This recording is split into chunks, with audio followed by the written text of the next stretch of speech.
ಪ್ರೀತಿಯ ವೀಕ್ಷಕರಿಗೆ ಶಂಕರಾನಂದ ಟಿವಿಗೆ ಸ್ವಾಗತ ಸುಸ್ವಾಗತ.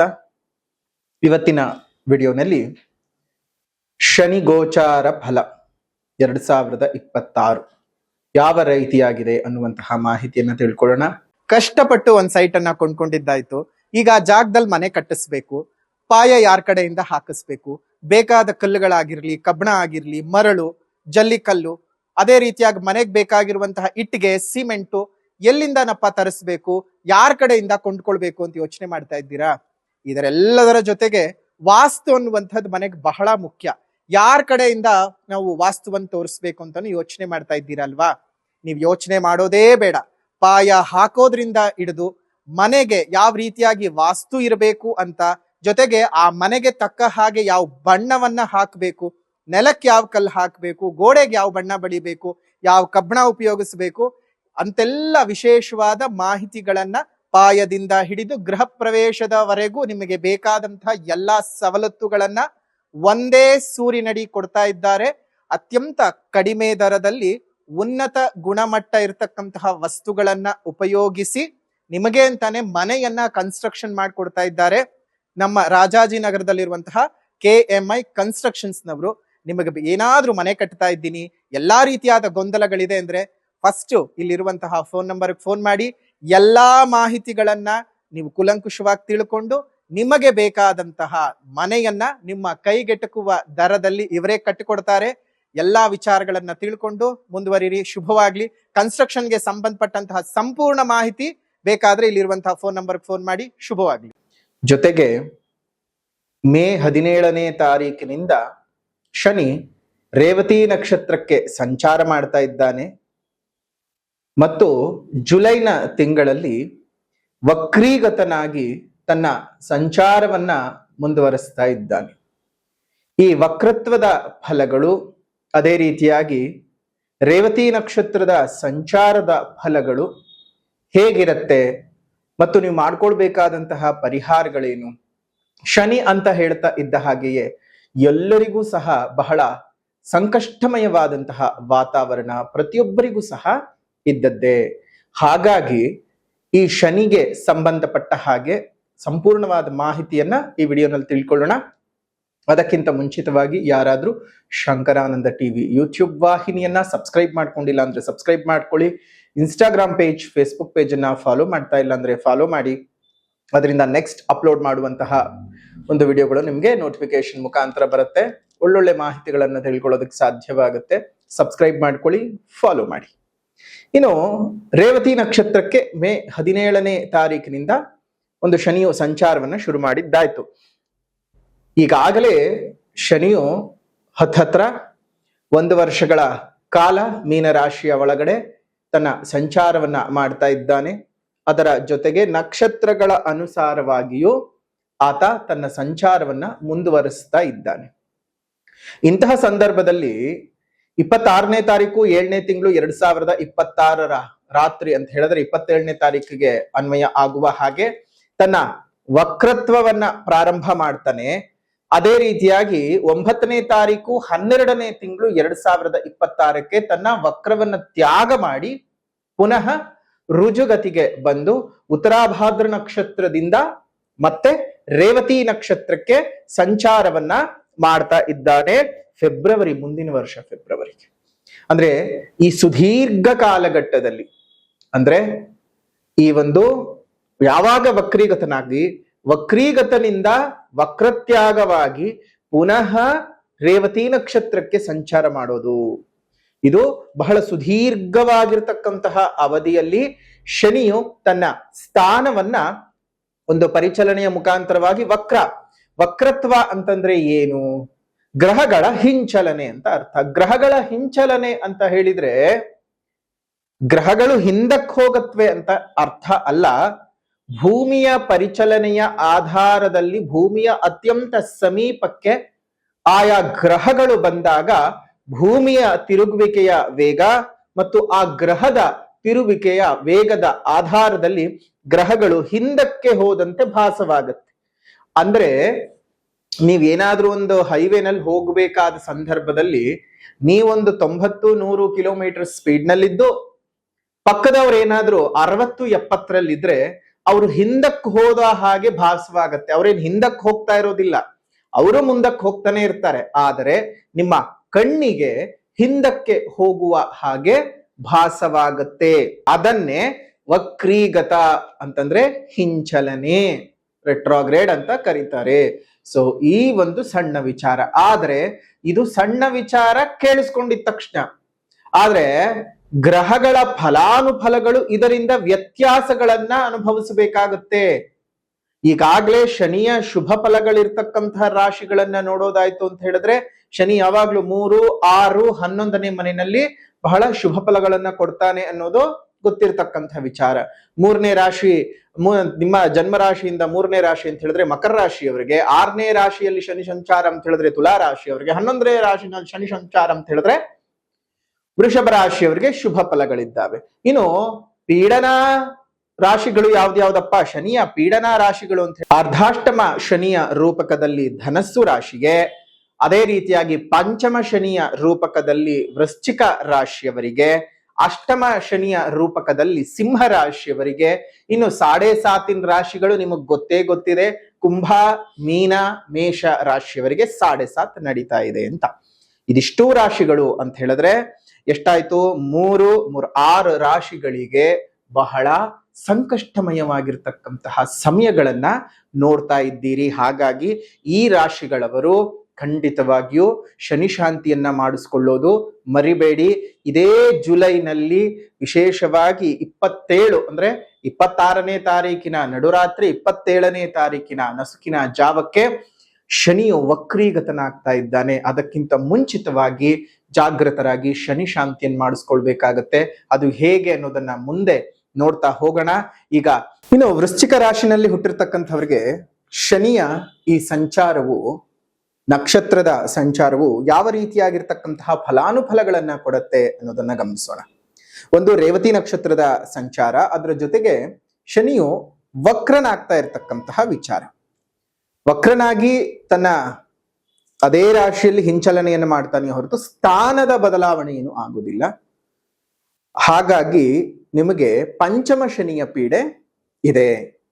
ಆದ್ರೆ ದೈವಾಶೀರ್ವಾದವೋ ಅಥವಾ ಬೇರೆ ಇನ್ನೊಂದು ನಿಮಗೆ ಒಂದಷ್ಟು ಗುರುವಿನ ಅನುಗ್ರಹ ಆಗ್ತಾ ಇರೋದ್ರಿಂದಾಗಿ ಪಂಚಮ ಶನಿಯ ಪೀಡೆಯ ಪ್ರಮಾಣ ನಿಮಗೆ ಅರ್ಧದಷ್ಟು ಕುಗ್ಗತ್ತೆ. ಕಾರಣ, ಗುರುದೃಷ್ಟಿಯು ನಿಮಗೆ ಪಂಚಮ ಸ್ಥಾನದ ಮೇಲೆ ಬೀಳ್ತಾ ಇದೆ. ವೃಶ್ಚಿಕ ರಾಶಿಯವರಿಗೆ ರಾಶಿಯ ಮೇಲೂ ಮತ್ತು ಪಂಚಮ ಸ್ಥಾನದ ಮೇಲೂ ಗುರುವಿನ ದೃಷ್ಟಿಯು, ಉಚ್ಚ ಗುರುವಿನ ದೃಷ್ಟಿಯು ಬೀಳ್ತಾ ಇರೋದ್ರಿಂದ ಶನಿಯ ಅರ್ಧದಷ್ಟು ಕೆಡುಕಿನ ಫಲಗಳು ಕಡಿಮೆ ಆಗ್ತವೆ.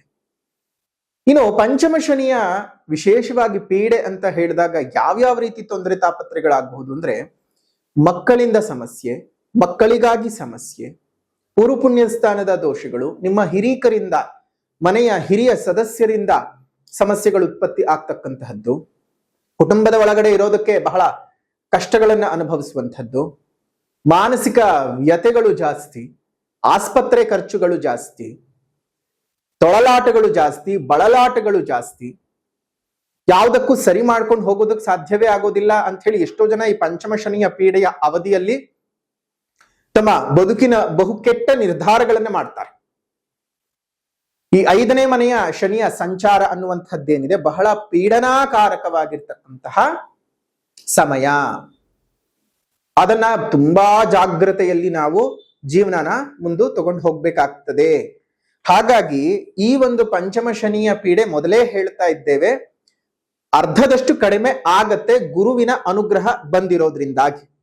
ಏನೇನ್ ನಡಿಬಹುದು ಅಂತ ನೋಡೋದಾಯ್ತು ಅಂತ ಹೇಳಿದ್ರೆ, 5ನೇ ಸ್ಥಾನದಲ್ಲಿ ಸಂಚಾರ ಬಹಳ ಅಶುಭ. ಇದನ್ನ ರಜತಪಾದ ಅಂತ ಹೇಳ್ತೀವಿ. ನಿಮಗೆ ಗುರುವಿನ ದೃಷ್ಟಿ ಬರ್ತಾ ಇರೋದ್ರಿಂದ ನಷ್ಟಗಳು ಸ್ವಲ್ಪ ಮಟ್ಟ ಕಡಿಮೆ ಆಗತ್ತೆ ವೃಶ್ಚಿಕ ರಾಶಿನಲ್ಲಿ ಹುಟ್ಟಿರ್ತಕ್ಕಂಥವ್ರಿಗೆ. ವ್ಯಾಪಾರದಲ್ಲಿ ಅಲ್ಪ ಮಟ್ಟಕ್ಕೆ ಅಭಿವೃದ್ಧಿಗಳಾಗ್ತಕ್ಕಂತಹದ್ದು, ಉದ್ಯೋಗ, ವ್ಯಾಪಾರ, ವ್ಯವಹಾರಗಳು ಸಾಧಾರಣ ಮತ್ತು ಮಂದ ಗತಿಯಲ್ಲಿ ಸಾಗುವಂತಹದ್ದು ಆಗತ್ತೆ. ಧನ ಸಂಪಾದನೆಯ ಯೋಗವು ಸಹ ನಿಮಗೆ ಕೂಡ ಬರ್ತದೆ. ಧನ ಸಂಪಾದನೆಯೂ ಆಗ್ತದೆ. ಅದರ ಜೊತೆಗೆ ಸ್ವಲ್ಪ ಮಟ್ಟಕ್ಕೆ ಖರ್ಚುಗಳು ಹೆಚ್ಚಾಗತಕ್ಕಂಥದ್ದು, ಸಂಪಾದನೆ ಏನೋ ಹೆಚ್ಚಿಗೆ ಆಗ್ತದೆ, ಆದರೆ ಉಳಿಸ್ಕೊಳ್ಳೋದಕ್ಕೆ ಸಾಧ್ಯ ಆಗದೆ ಒಂದು ಹಂತಕ್ಕೆ ನಿಂತು ಹೋಗುತ್ತೆ ಅಥವಾ ವಿಪರೀತವಾದಂತಹ ಖರ್ಚುಗಳು ಬರುತ್ತೆ. ಹಣದ ಅಡೆತಡೆಗಳು, ಅಡಚಣೆಗಳು ನಿಮಗೆ ಆಗಬಹುದು. ಕಾರಣ ಏನಪ್ಪಾ ಅಂತ ಹೇಳಿದ್ರೆ, ನೀವು ನಂಬಿ ಇನ್ನೊಬ್ಬರಿಗೆ ಹಣವನ್ನು ಕೊಡ್ತೀರಿ, ಮಧ್ಯದಲ್ಲಿ ನಿಂತ್ಕೊಂಡು ಶ್ಯೂರಿಟಿ ಹಾಕ್ತೀರಿ, ಅವನು ಕೊಡದೇ ಇದ್ರೆ ನಾನು ಕೊಡ್ತೀನಿ ಅಂತ ಹೇಳಿ ಧೈರ್ಯದಲ್ಲಿ ಇದು ಮಾಡ್ತೀರಿ. ದಯವಿಟ್ಟು ವೃಶ್ಚಿಕ ರಾಶಿಯವರು ಆ ರೀತಿಯಾದಂತಹ ಕೆಲಸ ಕಾರ್ಯಗಳಿಗೆ ಕೈ ಹಾಕಬೇಡಿ. ನಿಮ್ ಹತ್ರ ದುಡ್ಡಿತ್ತ, ಆ ದುಡ್ಡು ನಿಮಗ್ ಬರದೇ ಇದ್ರೂನು ನಿಮ್ಗೇನ್ ಸಮಸ್ಯೆ ಇಲ್ಲ ಅಂತ ಹೇಳಿದ ಸಂದರ್ಭಕ್ಕೆ ಮಾತ್ರ ನೀವೇನ್ ಮಾಡ್ಬೇಕು, ಕೈ ಹಾಕ್ಬೇಕು. ಇಲ್ಲಾಂದ್ರೆ ಖಂಡಿತ ಕೈ ಹಾಕಕ್ ಹೋಗಬೇಡಿ. ಯಾರನ್ನು ಈ ಸಮಯದಲ್ಲಿ ನಂಬಕ್ ಹೋಗಬೇಡಿ. ಕೋರ್ಟು ಕಚೇರಿ ವ್ಯಾಜ್ಯಗಳೇನಾದ್ರೂ ನಡೀತಾ ಇತ್ತು ಅಂತ ಹೇಳಿದ್ರೆ ಅದರಲ್ಲಿ ಅಪಜಯಗಳು ಅಥವಾ ಮುಂದೂಡಿಕೆ ಆಗ್ತಕ್ಕಂಥದ್ದಾಗತ್ತೆ. ನಯವಂಚಕರಿಂದ ಮಾನಸಿಕ ಚಿಂತೆಗಳು ಜಾಸ್ತಿ, ವಿಪರೀತವಾದಂತಹ ಮಾನಸಿಕ ಚಿಂತನೆಗಳು ಈ ನಿಮ್ಮನ್ನ ನಯವಂಚಕರಿಂದ ಆಗ್ತದೆ. ಸ್ವಲ್ಪ ಹುಷಾರಾಗಿ ಇರಬೇಕು. ವೃಶ್ಚಿಕ ರಾಶಿನಲ್ಲಿ ಹುಟ್ಟಿರ್ತಕ್ಕಂಥವ್ರು ಮಿತ್ರರಿಂದ ಬಹಳ ಮೋಸಗಳು. ನೀವ್ ಯಾರನ್ನ ತುಂಬಾ ನಂಬ್ಕೊಂಡಿರ್ತೀರಲ್ಲ ಅಂಥವರಿಂದಾನೇ ನಿಮ್ಗೆ ಮೋಸಗಳು ಜಾಸ್ತಿ ಆಗ್ತಕ್ಕಂಥದ್ದು. ಹುಷಾರು ಹುಷಾರು ಹುಷಾರು. ಯಾರನ್ನ ಎಷ್ಟರಲ್ಲಿ ಇಟ್ಕೋಬೇಕು ಅಷ್ಟರಲ್ಲಿ ಮಾತ್ರ ಇಟ್ಕೊಳ್ಳಿ. ಒಂದಲ್ಲ ಒಂದು ಸಮಸ್ಯೆಗಳನ್ನ ನೀವು ನೋಡ್ಬೇಕಾಗತ್ತೆ. ಮನಸ್ಸು ಬಹಳ ಚಿತ್ತ ಚಾಂಚಲ್ಯ ಜಾಸ್ತಿ ಆಗ್ತಕ್ಕಂಥದ್ದು. ನಿಮ್ಗೆ ಏನೋ ಅಂತ ಅಂದ್ಕೊಂಡಿರ್ತೀರಿ, ಅದಿನ್ಯಾವುದೋ ರೀತಿನಲ್ಲಿ ಪ್ರಭಾವ ಬೀರ್ತಾ ಹೋಗುತ್ತೆ ವೃಶ್ಚಿಕ ರಾಶಿನಲ್ಲಿ ಹುಟ್ಟಿರ್ತಕ್ಕಂಥವ್ರಿಗೆ. ಹಾಗಾಗಿ ಶನಿ ಶಾಂತಿ ಮಾಡ್ಕೊಳ್ಳೋದು ಮರೆಯಕ್ ಹೋಗೋದು ಬೇಡ. ಜುಲೈ 12ನೇ ತಾರೀಕಿನಂದು ಶನಿ ಮಹಾಯಾಗದ ಮುಖಾಂತರವಾಗಿ ಆಗುವಂತಹ ಒಂದು ಶನಿ ಮಹಾಯಾಗಕ್ಕೆ ಬಂದು ಪಾಲ್ಗೊಂಡು ಅದರ ಒಂದು ವಿಶೇಷವಾದ ಅನುಗ್ರಹಕ್ಕೆ ಪಾತ್ರವಾಗಿ, ಗುರುವಿನ ಅನುಗ್ರಹ ಬರ್ತಾ ಇರೋದ್ರಿಂದ ಈ ಎಲ್ಲಾ ಸಮಸ್ಯೆಗಳು ತುಂಬಾ ತಾರಕಕ್ಕೆ ಹೋಗದೆ ಒಂದಷ್ಟರ ಮಟ್ಟಕ್ಕೆ ನಿಮಗೆ ತಡೆ ಹಿಡಿತಾ ಬರುತ್ತೆ. ಆದ್ರೆ ಸಂಪೂರ್ಣವಾಗಿ ತಡೆ ಹಿಡಿಯೋದಕ್ಕೆ ಸಾಧ್ಯ ಆಗದೆ ಹೋಗಬಹುದು. ಹಾಗಾಗಿ ಶನಿ ಶಾಂತಿ ಮಾಡಿಸ್ಕೊಳ್ಳಿ. ಶನಿ ಶಾಂತಿಯ ಇನ್ನೊಂದು ವಿಶೇಷವಾದ ಅಂಶ ಏನಪ್ಪಾ ಅಂತ ಹೇಳಿದ್ರೆ, ಶನಿ ಯಾರಿಗೆ ಬಗ್ತಾನೋ ಇಲ್ವೋ ಗೊತ್ತಿಲ್ಲ, ಆದ್ರೆ ಹನುಮದೇವರು ಅಂತ ಹೇಳ್ತಾ ಇದ್ರೆ ಅವನಿಗೆ ಚಳಿ ಜ್ವರ ಬರೋದಂತೂ ಗ್ಯಾರಂಟಿ. ಯಾಕೆ ಅಂದ್ರೆ ಶನಿ ಹೆಸರು ಹೇಳ್ತಾ ಇದ್ದ ಹಾಗೆ ನೀವೆಲ್ಲರೂ ಚಳಿ ಜ್ವರ ಬಂದು ಮಲ್ಕೊಳ್ತೀರಾ. ಆದ್ರೆ ಶನಿಗೆ ಯಾರಾದ್ರೂ ಚಳಿ ಜ್ವರ ಹಿಡಿಸ್ತಾರೆ ಅಂತ ಹೇಳಿದ್ರೆ ಅದು ಹನುಮಂತನ ಉಪಾಸನೆಯಿಂದ ಮಾತ್ರ ಸಾಧ್ಯ. ಹಾಗಾಗಿಯೇ ತುಂಬಾ ಜನ ನನ್ನ ಹತ್ರ ಕೇಳ್ತಾ ಇದ್ರು, ಗುರುಗಳೇ ಏನಾದ್ರೂ ಒಂದು ದಾರಿ ಹೇಳಿ, ಏನಾದ್ರೂ ಒಂದು ದಾರಿ ಹೇಳಿ.